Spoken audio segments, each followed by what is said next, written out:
Bismillahirrahmanirrahim. Assalamualaikum warahmatullahi wabarakatuh. Alhamdulillahil qail alladzina idza asabathum musibah qalu inna lillahi wa inna ilaihi raji'un. Wassalatu wassalamu ala rasulillah alladzi dzakkara li ummatihi bi an yadhkuru mahasina mautahum. Wa sallallahu ala sayyidina Muhammad wa ala alihi wa sahbihi wa dhurriyyatihi wa ummatihi ajma'in wa ba'd. Fa ya ahbaballahi wa ahbaba rasulihi sallallahu alaihi wasallam, usi nafsi wa iyyakum bi taqwallahi faqad fazal muttaqun fala tamutunna illa wa antum muslimun. Allah Subhanahu wa taala telah memberikan satu ketentuan hukum dalam berkehidupan, bahwa siapapun manusia yang berkehidupan di muka bumi ini menjalani misi sebagai khalifah untuk beribadah kepada Allah Subhanahu wa taala, diberikan oleh Allah batas waktu untuk mengemban misi dimaksud dalam setiap generasi yang berkelanjutan dan saling menggantikan, dan masa waktu ini disebut dengan nama ajal. Maka setiap insan tidak akan bisa berlepas dari ketentuan ajal ini, baik generasi terdahulu, kini, ataupun yang akan datang. Demikian Allah Subhanahu wa taala berfirman dalam Al-Qur'an surah ke-7 Al-A'raf ayat 34. Walikulli ummatin ajal fa idza jaa ajaluhum la yastakhiruna sa'atan wa la yastaqdimun. Dan setiap umat, kelompok masyarakat yang berkehidupan, setiap generasi yang saling menggantikan, mereka memiliki batas waktu untuk menuntaskan misi dalam kehidupan, batas waktu untuk mencari bekal, beribadah sampai kembali kepada Allah Subhanahu wa taala. Batas waktu itulah yang disebut dengan ajal. Maka bila telah tiba ajalnya, manusia tidak dapat mengkreasikan diri, baik memajukan ataupun berupaya mengundurkan ajal yang dimaksudkan. Hadirin sekalian, dalam mengisi ajal ini, maka manusia dibimbing oleh Allah Subhanahu wa taala untuk memenuhi waktu ini dengan beraktivitas, yang tentunya aktivitas ini didesain oleh Allah Subhanahu wa taala dalam dua kerangka utama. Yang pertama adalah dalam konteks ibadah, menyembah, mengagungkan dan mengesahkan Allah Subhanahu wa taala.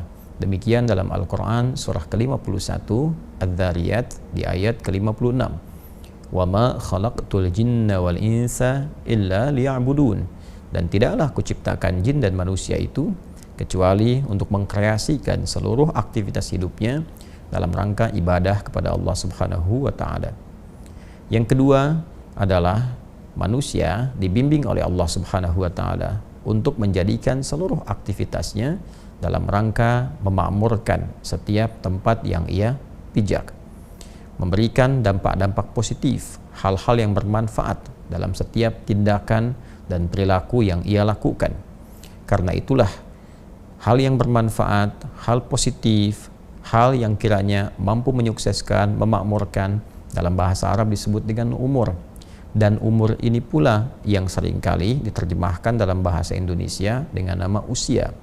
Cara mengisi ajal, cara memenuhi usia kita sampai tiba batas waktu adalah dengan cara mengisinya dengan berbagai yang bermanfaat, bertutur yang bermanfaat, memandang yang bermanfaat, mendengar yang bermanfaat, bahkan berbisnis, bekerja, beraktivitas yang kiranya semua bermanfaat, dapat memakmurkan kehidupan, menyukseskan yang dibenarkan, dan sekaligus membantu setiap tempat yang kita pijak memiliki dampak-dampak positif dari kegiatan yang kita lakukan, baik skalanya di keluarga, ataupun di lingkungan sosial, atau dalam kehidupan berbangsa dan bernegara.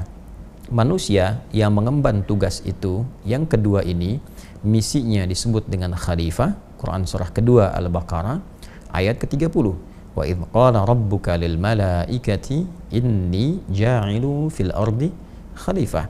Dan ketika Muhammad SAW, Rabbu, berfirman kepada para malaikat dan menyampaikan kepada mereka bahwa Allah Subhanahu wa taala akan menugaskan manusia untuk menjadi khalifah di bumi, makhluk yang saling menggantikan antar generasi, yang diberikan tugas memakmurkan bumi, menyukseskan aktivitas sekaligus menghadirkan kegiatan yang banyak bermanfaat.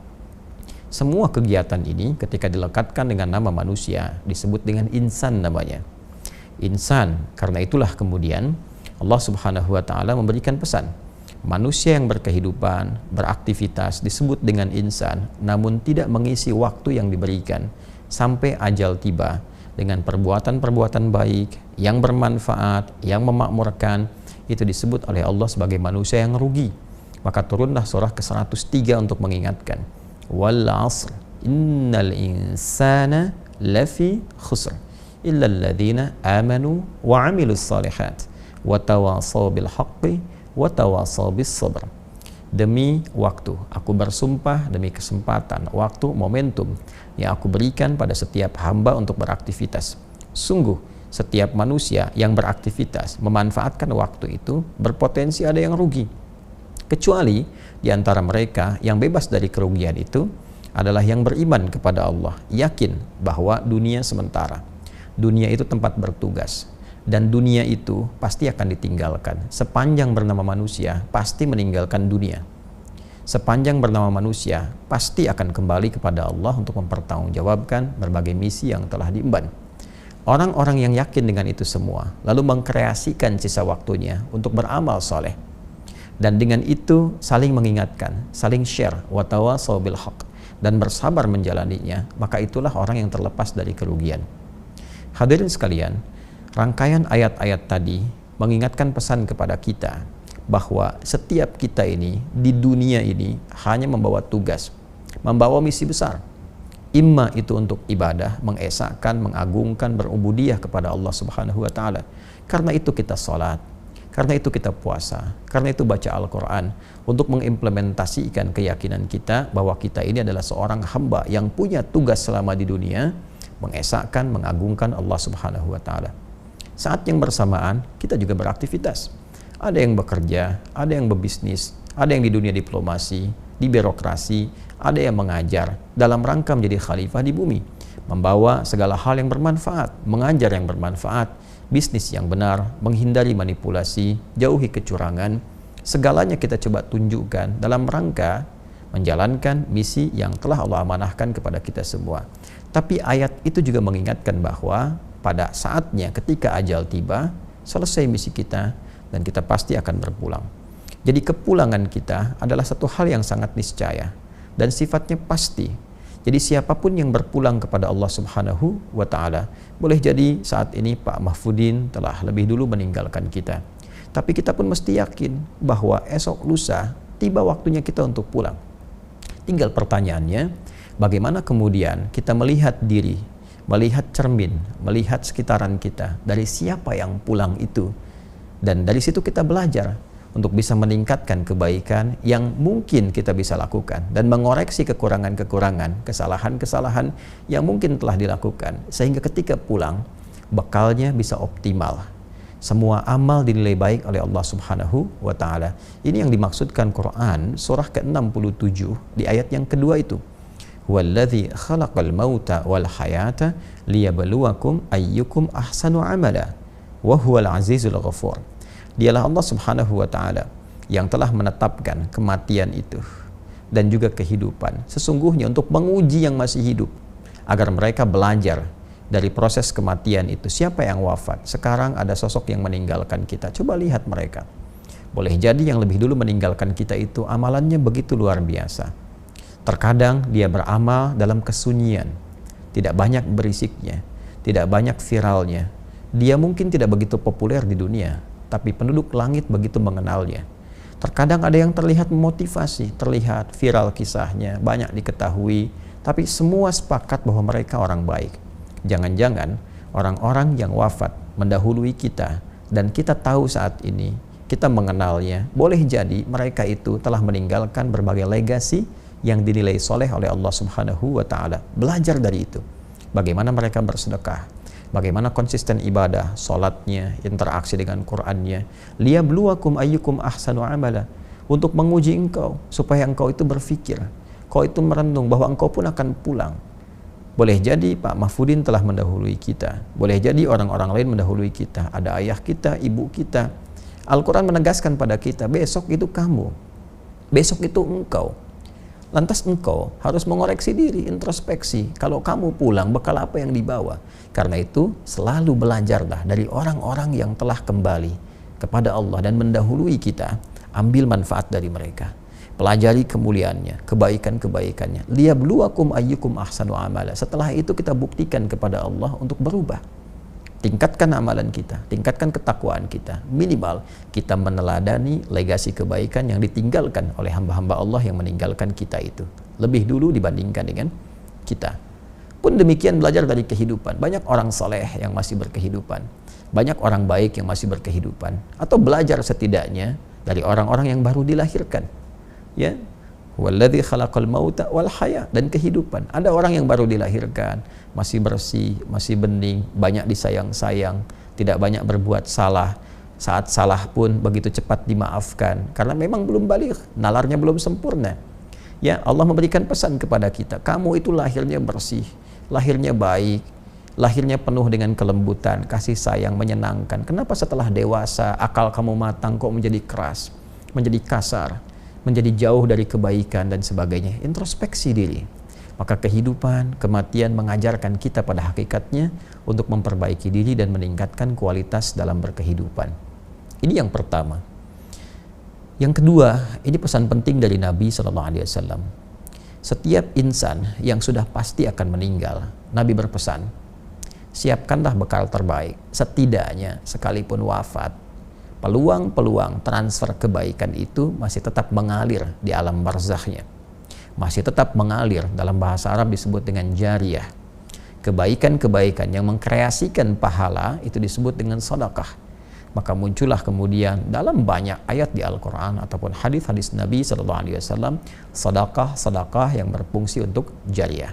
Di antaranya Nabi pernah menggarisbawahi pada 3 amalan utama yang bisa mengkreasikan sedekah jariyah. Di hadis Muslim, diantaranya diingatkan kepada kita saat Nabi SAW menyampaikan, bima ma'na au kama qala Rasulullah SAW, ada 3 golongan yang saat anak Adam itu, manusia itu meninggal dunia. Kalau kita ambil redaksi hadisnya, idza matal insanu, jika seorang manusia yang biasa beraktivitas itu kemudian meninggal dunia dan tak mampu beraktivitas lagi, karena itu inqata'a sa'iru amali, terputus semua peluang amalnya. Karena terputus semua peluang kreasi dan amalnya, maka terputus pula peluang pahalanya. Nggak mampu sholat lagi, pahala sholat terputus. Nggak mampu baca Al-Quran lagi, pahala baca Al-Quran terputus. Karena itu mumpung masih hidup, perbanyak sholat sesuai ketentuan, perbanyak bacaan Al-Quran. Kalau sudah meninggal, selesai semua peluang itu. Kemudian terputus semua amalnya, in qata'a sa'iru amali illa min thalath, kecuali ada 3 amalan yang ditinggalkan oleh seseorang yang meninggal dunia, tapi pahalanya terus mengalir. Sekalipun perbuatannya telah terhenti, pahalanya terus mengalir. Inilah yang dimaksud sedekah jariyah. 1. Sedekatin jariyah. Jadi langsung disebutkan bentuknya sedekah jariyah. Ya, kebaikan yang mengalirkan pahala terus-menerus. Apa di antaranya? Cara cepatnya adalah memfasilitasi satu kebaikan atau mengerjakan satu amalan yang dikerjakan kembali oleh banyak orang. Karena itu, fasilitator ini karena mendapatkan manfaat dari pekerjaan yang dilakukan oleh orang lain terhadap fasilitas yang telah disediakan, dia mendapatkan transfer pahalanya. Kita sering ambil contoh-contoh yang sederhana. Misal, kita membantu di masjid, sediakan karpet masjidnya, atau misalnya menyiapkan mushaf tertentu, memfasilitasi para penghafal Al-Quran, ada buku-buku hafalan Quran misalnya, atau misalnya memperbaiki madrasah, di sana ada anak yang belajar, ada orang sholat sujud di karpet yang kita fasilitasi itu dengan izin Allah Subhanahu wa Ta'ala. Sepanjang bendanya masih ada, walaupun kita telah meninggal dunia, itu terus mengalirkan pahala. Itu yang disebut sedekah jariyah. Kedua, ilmin yuntafa'u bihi, ilmu yang bermanfaat. Karena itu sebagai orang tua, saya senantiasa memotivasi diri dan juga menyarankan kepada orang tua lainnya, tanamkan kepada anak-anak kita itu informasi pengetahuan yang baik-baik. Ajarkan Al-Fatihah pertama di lisan orang tuanya supaya pahalanya mengalir ketika anak itu sholat. Ajarkan tentang kejujuran, kesabaran, ilmu-ilmu yang mendekatkan diri kepada Allah. Itu mengalir pahalanya setelah meninggal dunia. Pahala itu terasanya setelah meninggal. Kalau dalam berkehidupan mungkin tidak terasakan. Jadi begitu kita meninggal dunia, maka akan dikonfirmasi apa yang telah dilakukan itu. Dan yang terakhir adalah waladin salihin yad'u lahu, anak saleh yang senantiasa mendoakan kepada kedua orang tuanya. Karena itu, jika memang anak-anak masih berkehidupan, maka bimbing mereka dengan kebaikan. Tempatkan di sekolah yang benar. Carikan guru yang baik. Karena itu aktifat terbaik saat orang tua berpulang. Dan ini pun rumus berkebalikan. Mafhum mukhalafah untuk anak-anak. Mafhum mukhalafahnya, pengertian terbaliknya, anak-anak jangan lelah ibadah. Karena ketika Anda tidak beramal soleh, Anda tidak termasuk anak soleh yang doanya belum tentu sampai kepada orang tua. Nah, karena itu saya berharap kita semua belajar dari apapun yang kita hadapi untuk meningkatkan ketakwaan pada Allah Subhanahu wa Ta'ala, dan saling mendoakan semoga kita berpulang dalam keadaan yang baik. Saya kira itu tausiah singkat yang bisa saya sampaikan. Semoga Allah merahmati kita semua, dan kita bermohon kepada Allah semoga semuanya diberkahi dalam kemuliaan, dipertemukan dengan Rasulullah saat kembali nanti kepada Allah, dan ditempatkan dalam tempat yang lebih baik dengan ridha Allah Subhanahu wa Ta'ala. Allahumma taqabbal minna innaka antas sami'ul alim wa tub 'alaina innaka antat tawwabur rahim. Wa sallallahu ala sayyidina Muhammad wa ala alihi wa sahbihi ajma'in. Wa akhiru da'wana subhanakallahumma wa bihamdika asyhadu an la ilaha illa anta nastaghfiruka wa natubu ilaik. Walhamdulillahi rabbil alamin. Assalamualaikum warahmatullahi wabarakatuh.